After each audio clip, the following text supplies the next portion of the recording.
Hello. Hi. Ooh, look at this glare. I am Maya, and, Dad, this is a poem for you. It's called La Noche Esquelética. Él se está sentado en su silla sola, al lado debajo de la luna de uña. That fingernail moon, rampant, loose in el cielo.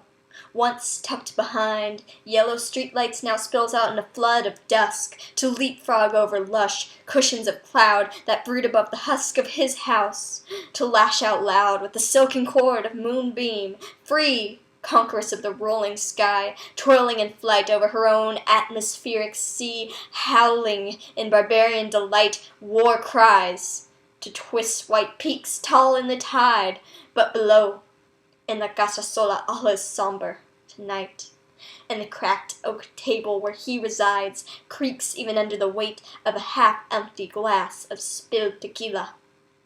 He felt something once, his kids felt something once, his wife felt something once for this casa. But now all he can feel is the strife of the pipes underneath the floor that yawn in chorus their reverberating roar. This home had life once. Bare feet that would slip over the slick granite, 2 teenage planets, 2 disheveled rooms, a fog of flavor that would loom over the kitchen like a parade of fennel and salt and cumin, leftovers towered high like Tupperware empires in the fridge, a view to admire in the backyard just beyond the sloping ridge, bailando to the beat of the cutting board,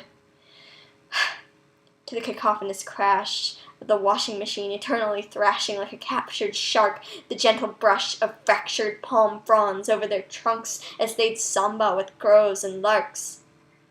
He's not even Chicano or Latino, but luxuriates in the old estancia, his own ranchito. This house was a home once, now a multi-million-dollar corpse of a castillo, cold to the touch.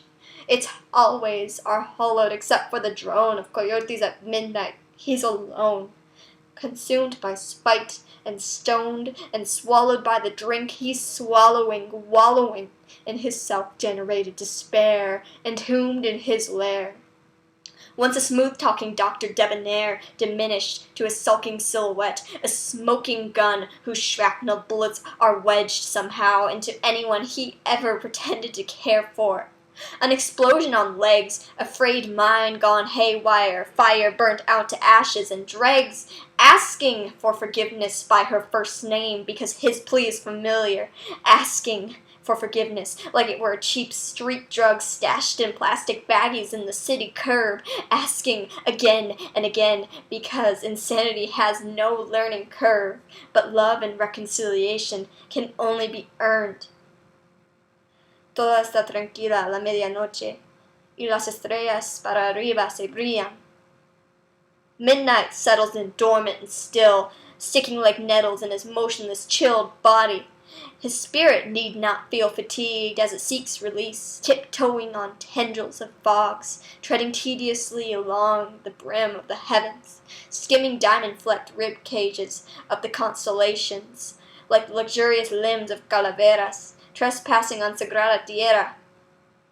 It's a shame that he bound his soul to the land of the gods, only because he was afraid to become a landlocked slave to life on the ground, selfish enough to think that selflessness is only an idealistic facade.